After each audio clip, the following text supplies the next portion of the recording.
Suman TV ప్రేక్షకులకి నమస్కారం. ఈరోజు మనతో కొన్ని లీగల్ ఇష్యూస్ గురించి, లీగల్ డౌట్స్ గురించి డిస్కస్ చేయడానికి గంటా స్వాతి రాణి మేడం ఉన్నారు ఇక్కడ. అడ్వకేట్ గంటా స్వాతి రాణి మేడం. సో ఆవిడతో ఒకసారి మాట్లాడదాం. నమస్తే మేడం. నమస్తే మేడం, ఇప్పుడు మనం ఇవాళ మాట్లాడుకోబోయే టాపిక్ వచ్చేసి హిట్ అండ్ రన్ గురించి. సో అసలు హిట్ అండ్ రన్ అనేది ఫస్ట్ యాక్ట్ ఎప్పుడు వచ్చింది మేడం?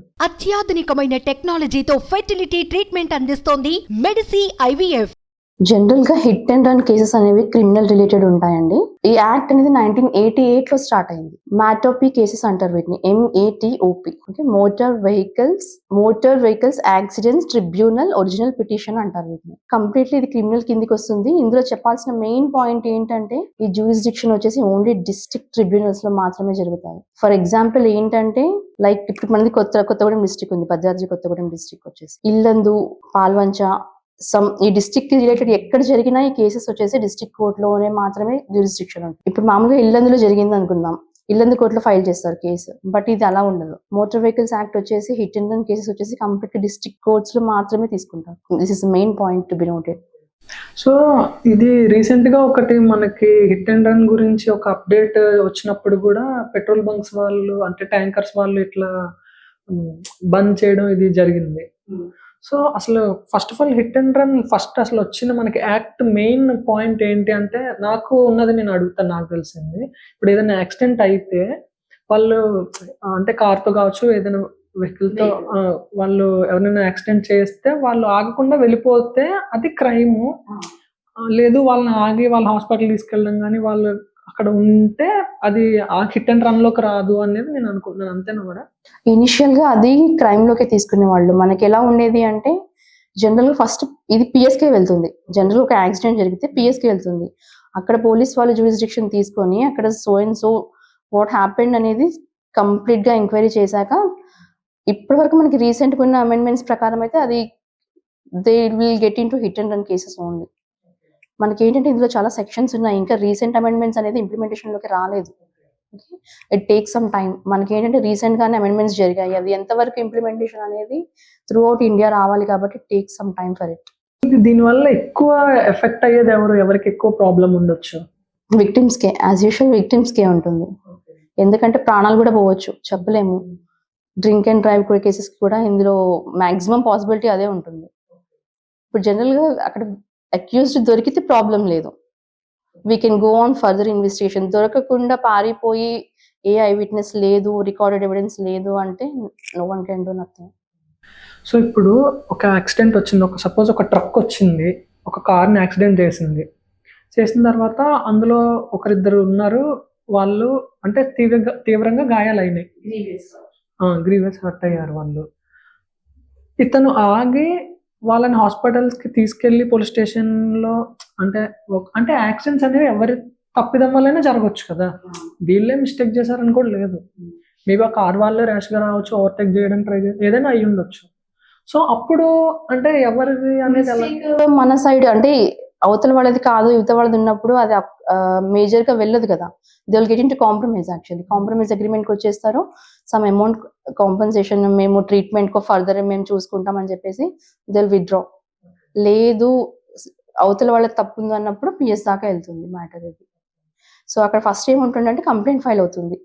అక్కడ విక్టిమ్ అక్యూజ్డ్ దొరికాడు అనుకుందాము, అక్కడ ఉన్న ఐ విట్నెస్ ఉంటుంది. First I witness, circumstantial evidences అన్నీ ఉంటాయి. పిఎస్కి అయితే ఇన్ఫర్మేషన్ అయితే వెళ్తుంది కదా, అక్కడ నుంచి వాళ్ళు వచ్చి ఎంక్వైరీ చేస్తారు. ఫస్ట్ ఏంటంటే మనకి కంప్లైంట్ ఫైల్ అయ్యాక ఎఫ్ఐఆర్ అనేది రిజిస్టర్ అవుతుంది.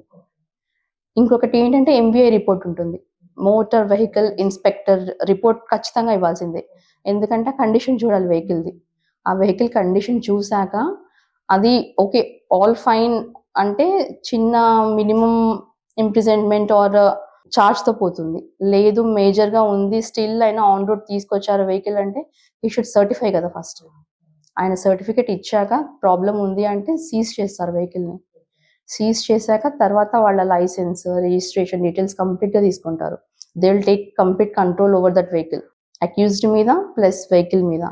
అదొక ఎంబీఐ రిపోర్ట్ ఫైల్ చేయాలి, రెడీ చేయాలి. ఎవరు? ఎంబీఐ ఇన్స్పెక్టర్, సపరేట్ ఇన్స్పెక్టర్ ఉంటారు పిఎస్ లో, మోటార్ వెహికల్ ఇన్స్పెక్టర్ అని చెప్పేసి. ఆయన ఒక రిపోర్ట్ ఫైల్ చేశాక ఇంకోటి చార్జ్ షీట్ ఫైల్ చేయాలి, ఏం జరిగింది అని, ఫస్ట్ టు లాస్ట్ అసలు ఏం జరిగింది అనేది. ఒకవేళ డెత్ అయింది అనుకుందాం, విక్టిమ్ డెత్ అయింది, స్పాట్ డెడ్ అయ్యాడు అక్కడ యాక్సిడెంట్ వల్ల అనుకుంటే, దానికి చాలా 7 years వరకు ఇంప్రిజన్మెంట్ ఉంటుంది. Comes and section 166. అక్కడ కేసు ఏదైనా ఫైల్ చేయాలంటే ఫస్ట్ ఐ విట్నెస్ అనేది కంపల్సరీ. ఎవరైనా ఒకరు చూసుంటారు, సర్కమ్స్టాన్షియల్ ఎవిడెన్సెస్ తీసుకుంటారు ఐ విట్నెస్ లేకపోతే. సో వీళ్ళందరినీ కంట్రోల్లోకి తీసుకున్నాక ఒకవేళ చనిపోతే పంచనామా కూడా నిర్వహిస్తారు పోలీస్ వాళ్ళు. జనరల్ వాట్ హ్యాపెండ్ అనేది అక్కడ ఎవరిని రానివ్వకుండా మొత్తం ఇన్వెస్టిగేషన్ చేసి complete report charge sheet file చేశాక అది కేసు వేయాలి అనుకుంటే, ఎవరు చనిపోయిన వాళ్ళ రిలేటివ్స్ ఎవరు ఫ్యామిలీ మెంబర్స్ ఉంటారు కదా, వాళ్ళు కేసు ఫైల్ చేస్తే అది త్రూ సెక్షన్ 166 అనేది ఓన్లీ డిస్ట్రిక్ట్ కోర్టులో మాత్రమే కేసు ఫైల్ చేయడం జరుగుతుంది.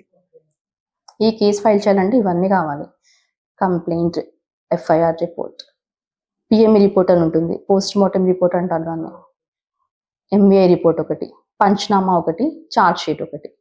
ఇవన్నీ కోర్టులో ప్రొడ్యూస్ చేశాక కేసు ఫైల్ చేయాలి. కేసు ఫైల్ చేశాక ఇట్ విల్ మూవ్ ఆన్. ఇంకా ఎవిడెన్స్ ప్రూవ్ అయితే ఒకలాగా ఉంటుంది, ప్రూవ్ అవ్వలేకపోతే ఇంకొకలాగా ఉంటుంది.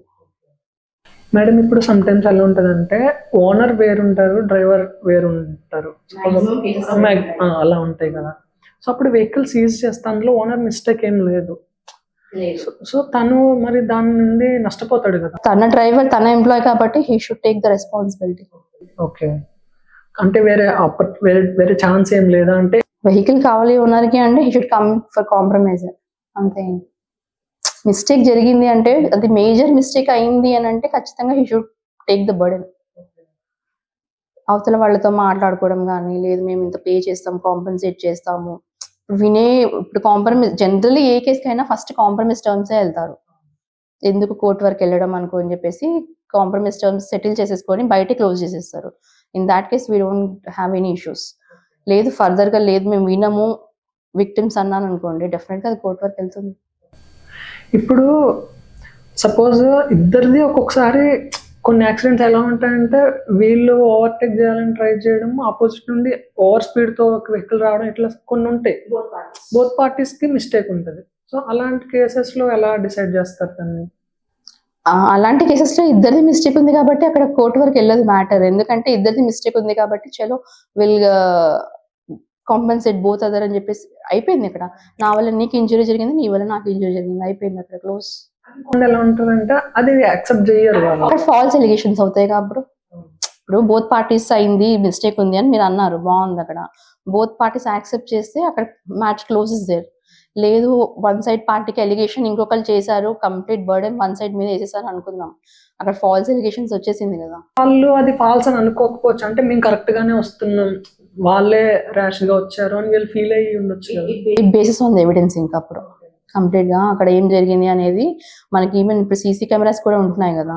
సో అదొక బేస్ చేసుకొని ప్రూఫ్ ఎవిడెన్స్ గా కోర్టులో ప్రొడ్యూస్ చేస్తే at court's discretion it will get finalized. Example CCTVs లేవు, ఐ విట్నెస్ లేదు, ఇద్దరిది లేదు. సో అప్పుడు దాన్ని డిసైడ్ చేయాలి అంటే అప్పుడు ఏమవుతుంది అంటే కంప్లైంట్ అయితే ఫైల్ చేస్తారు విక్టిమ్స్. అది ఇక పోలీస్ చేతిలో ఉంటుంది, వాళ్ళు ఎంక్వైరీ చేసి ఇన్వెస్టిగేషన్ చేసి పట్టుకొని రావాలి అక్యూజ్డ్ ని. So it's their duty to bring the accused. ఇప్పుడు సిటీ లిమిట్స్ లో అంటే కొంచెం కొంచెం తెలుస్తుంది, ఎవరో ఒక్కరు ఉండే ఛాన్స్ ఉంటుంది. నైట్ టైం జరిగే యాక్సిడెంట్స్ ఉంటాయి, లేదంటే హైవేస్ మీద జరిగే కొన్ని యాక్సిడెంట్స్ ఉంటాయి. కొంచెం ఈ ఫారెస్ట్ రోడ్స్ లో వెళ్ళేవి అక్కడ ఎక్కువ ఉండరు, ఐ విట్నెస్ ఉండదు. సో మరి అలాంటి చేయగలిగింది ఏం లేదండి అప్పుడు. కాకపోతే పోలీసే ఇనిషియేటివ్ తీసుకొని సమ్హౌ అట్లీస్ట్ వన్ క్లూ అన్న దొరుకుతుంది ఎక్కడో అక్కడ. సీరియస్ గా తీసుకొని దే హ్యావ్ టు ఎంక్వైరీ చేసి యాక్చువల్గా మనకి ఏంటంటే అక్యూజ్డ్ ఉంటాడు కదా, తనకి నోటీస్ ఇవ్వాలి ఫస్ట్. దొరికితే అక్యూజ్డ్ దొరికితే ఫస్ట్ ఆయనకి 41 CRPC కింద నోటీస్ అనేది ఇష్యూ చేయాలి పోలీస్ వాళ్ళు. విత్ ఇన్ 1 month టైం ఇస్తారు దానికి. హీ హ్యాస్ టు అటెండ్ అయ్యి ఎక్స్ప్లెనేషన్స్ ఇచ్చి లాయర్ని పెట్టుకుంటాడు. He has to move on with the proceedings of the judiciary. So అలా జరిగితే అది ప్రాబ్లం లేదు. దొరకలేదు అంటే పోలీసులు పట్టుకోవాల్సిందే ఖచ్చితంగా. సో ఇప్పుడు ఈ ఒక ట్రక్ కానీ లేకపోతే ఒక కార్ కానీ వచ్చి ఒక 2-wheelerని హిట్ చేసింది అనుకుందాం మేడం. స్పీడ్ అనేది కూడా వాళ్ళు జరిగిన డ్యామేజ్ బట్టి మోటార్ వెహికల్ ఇన్స్పెక్టర్ అనేది వాళ్ళు జడ్జ్ చేయగలుగుతారా? చేయాలి. ఓకే, అది అంటే ఎలా జరుగుతుంది అది? అంటే మనకి స్పీడ్ లిమిట్ అని ఉంటుంది కదా, ఇప్పుడు హైవేస్ మీద ఇలా రోడ్స్ మీద ఇలా ఉంటుంది, ఒక మన పర్టికులర్ లిమిట్ ఉంటుంది. ఆ స్పీడ్ ని ఓవర్టేక్ చేసిందా అనేది యాక్చువల్గా ఆ డ్యామేజ్ అయిన బండిని వెహికల్ ని బట్టి దే కెన్ ఎస్టిమేట్. యాక్చువల్లీ వాళ్ళకి పొజిషన్ ఇచ్చారు అంటే they will have complete idea and grip on that. So it's their duty. ఇంత డ్యామేజ్ అయింది కాబట్టి మేబీ ఏ సిచ్యుయేషన్ వల్ల జరిగింది అనేది దే కెన్ జడ్జ్. వాళ్ళ రిపోర్ట్ అనేది కూడా ఇంపార్టెంట్ అవుతుంది. మెయిన్ ఇంపార్టెంట్ అది. సో ఇప్పుడు రీసెంట్ గా వచ్చిన అప్డేట్ ఏంటి మేడం, అది అమెండ్మెంట్ ఏంటి అది? అమెండ్మెంట్ అనేది ఇప్పుడు ఎవరైనా అక్యూజ్డ్ వచ్చేసి తప్పు ఒప్పుకుంటే ఫైండ్ గిల్టీ యాక్సెప్ట్ చేశారు, they'll get lesser punishment. Punishment అయితే ఖచ్చితంగా ఉంటుంది, బట్ అనేది తక్కువలో పోతుంది. 337 ఉంది, సెక్షన్ 337. ఇక్కడ ఏమవుతుంది అంటే అక్యూజ్డ్ వచ్చేసి అవును నేను అడ్మిట్ చేసుకుంటాడు ఫ్యాక్ట్ ని, నేను చేశాను నేను ఒప్పుకున్నాను అని కోర్టుకి ఒప్పుకున్నట్టు తను అడ్మిట్ చేశాడు అనుకుందాం. చేస్తే ఏమవుతుందంటే కోర్టు తనకి 6 months ఉంటుంది జనరల్ గా. ఎవరైనా వచ్చి అవును నా తప్పు అని అడ్మిట్ చేసుకుంటే జస్ట్ 6 months తో పోతుంది అది imprisonment. Not for death cases, injuries cases. 337 అనేది లెసర్ ఇంజురీస్ అన్నమాట. మీరు గ్రీవియస్ హర్ట్ అనేది సెక్షన్ 164 లో వస్తుంది. It will take around 1 to 2 years of imprisonment.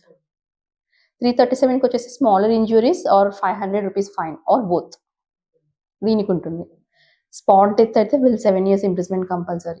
ఇంకా ఏం జరిగిన వాళ్ళు ఒప్పుకున్నా వీళ్ళు విత్డ్రా చేసుకుంటే దిల్ కాంపన్సేట్. బయట సెటిల్మెంట్ టర్మ్స్ అన్నాను కదా, ఇంత పే చేస్తాను తప్పైంది సరే అని కొంతమంది ఒప్పుకుంటారు జనరల్లీ. సో అక్కడ కేసు విత్డ్రా అయిపోతుంది. లేదు విల్ గో ఫర్దర్ అంటే definitely will go for 7 years imprisonment. Madam ఇది ఇప్పుడు అంటే బయట సెటిల్ చేసుకోవడం లేకపోతే వాళ్ళు కంపెన్సేట్ చేసుకోవడం ఇది ఉంది. ఓకే. యాక్చువల్గా జనరల్ గా సెక్షన్ 89 ఉంటుంది. కోర్టులో కేసు ఫైల్ అయ్యాక కూడా ఒక ఛాన్స్ ఇస్తారు, మీరేమైనా మాట్లాడుకుంటారా. It comes under section, it is valid under section 89. Compromise agreement, compromise terms అనేది లోక్ అదాలత్ కూడా అదే కదా. Generally every week Lok Adalat ఉంటుంది మన కోర్ట్స్ లో. ఇది ఏంటంటే సెటిల్మెంట్ అయ్యే వాళ్ళు ఏమైనా కేసెస్ ఉంటే get settled, so it is valid. Parties agree చేసుకుంటే ప్రాబ్లం లేదు. అఫీషియల్ గా చేస్తారు వాళ్ళు, బయట మాట్లాడుకొని వచ్చి ఇరు పక్షాలు బోత్ పార్టీస్ ఓకే అనుకున్నాక the court will provide all the official documents that they are going to settle it and close the matter. మళ్ళీ దాన్ని తీసుకురారు ఇంకా. సో వన్స్ ఒకవేళ ఫర్ ఎగ్జాంపుల్ వాళ్ళు సెటిల్ చేసుకున్నాక ఐ గాట్ యువర్ డౌట్, చేసుకుందాం అనుకుని తర్వాత ఒక పార్టీ హ్యాండ్ ఇచ్చారు అనుకుందాము, they can again file it. అంటే మనకి ఏంటంటే అఫీషియల్ గా ఈ టైం పీరియడ్ ఇస్తుంది లిమిటేషన్ అనేది. ఈ పీరియడ్ గ్యాప్ లోపు మీరు సెటిల్మెంట్ చేసుకొని రండి. In case if failed it will be again reopened or record. So దానికి కూడా ఒక టైం లిమిట్ ఉంటుంది వాళ్ళకి. ఓకే. ఇప్పుడు ఫర్ ఎగ్జాంపుల్ సివియర్ అంటే డెత్ అయ్యింది, వీళ్ళు ప్రూవ్ చేసుకోవాలనుకుంటున్నారు వీళ్ళది మిస్టేక్ లేదు అని. సో వీళ్ళు ప్రొసీడ్ అవుదాము అనుకుంటున్నారు. అలాంటప్పుడు అంటే దానికి వాళ్ళకి అంటే ఎంత టైం ఉంటుంది వాళ్ళు ప్రూవ్ చేసుకోవడానికి, దానికి ఏమన్నా ఉంటుందా దానికి కూడా టైం లిమిట్? కేసు అయితే ఇమీడియట్ గా ఫైల్ అవుతుందిగా. అంటే కంప్లైంట్ అయితే ఫస్ట్ లాంచ్ అవుతుంది ఆన్ ద స్పాట్. ఇప్పుడు క్రిమినల్ కేసు కాబట్టి ఫస్ట్ పోలీస్ వాళ్ళు అనేది ఎఫ్ఐఆర్ అయితే ఫైల్ చేసేస్తారు, క్లియర్ కదా అక్కడి వరకు. ఎఫ్ఐఆర్ ఫైల్ చేశాక ఈ కేసు అనేది కోర్టుకు వెళ్ళాలా, ఇక్కడ కాంపన్సేట్ చేస్తుంది లిమిటేషన్ అనేది మోస్ట్లీ ఒక 1 to 2 months ఉంటుంది. So they can file the case, కోర్టుకి వెళ్ళిపోతుంది.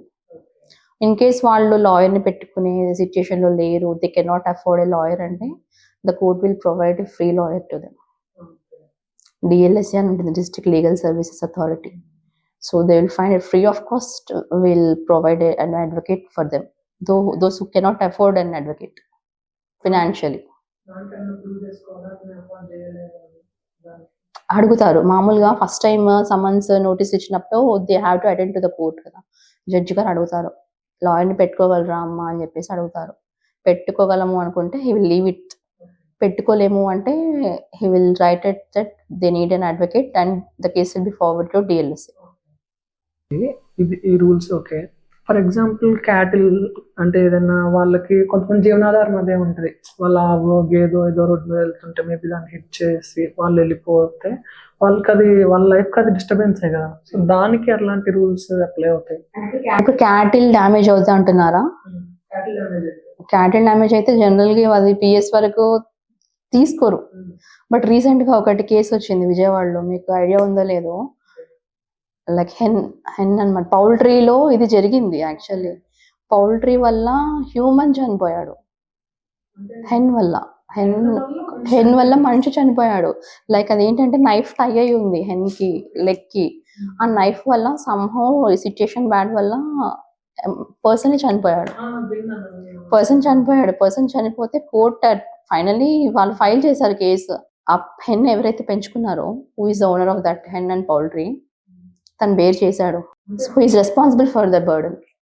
నేను అడిగేది ఏంటంటే, ఇప్పుడు ఒక ట్రక్ వెళ్తుంది, ఒక లారీని ఒక గేదె రోడ్డు క్రాస్ చేస్తుంది, దాన్ని గుద్దాడు ఓవర్ స్పీడ్ లో, అది పడిపోయింది, ఇతను ఆగలేదు, తిప్పుకుని వెళ్ళిపోయాడు, అది చనిపోయింది.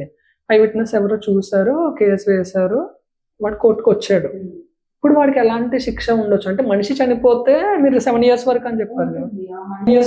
ఉంటుంది, ఆ మనిషి చనిపోతే 7 years ఉంటుంది. బట్ ఇది కూడా ఒక రకంగా ఇంజరీ డ్యామేజే కదా ఒక పర్సన్ కి. జీవనాధారం అన్నప్పుడు he has got severe loss in it. So దానికి కూడా కేసు ఫైల్ చేసి ఒకవేళ వెళ్తాను నేను, I need to get some compensated అంటే definitely court will provide the compensation for him. అంటే వాడు కాంపెన్సేషన్ నేను కట్టను అంటే దానికి ఏమన్నా మళ్ళీ ఉంటాయి? కట్టను అని చెప్పలేడు కదా. ఇప్పుడు జడ్జి గారి డిస్కషన్ అంటే one should obey courts order definitely. Either it is imprisonment are fine, లేదా బోత్. ఒకవేళ నేను చెయ్యను అంటే హ్యాస్ గోట్ ఫర్ అప్పీల్. ఇప్పుడు లోవర్ కోర్టులో కేసు ఫైల్ అయింది, జడ్జ్మెంట్ వచ్చింది, డిగ్రీ పాస్ అయింది, తనకి ఇన్ ఫేవర్ గా రాలేదు, నేను కట్టను కాంపెన్సేషన్ అని అంటే has to go for appeal for the higher court.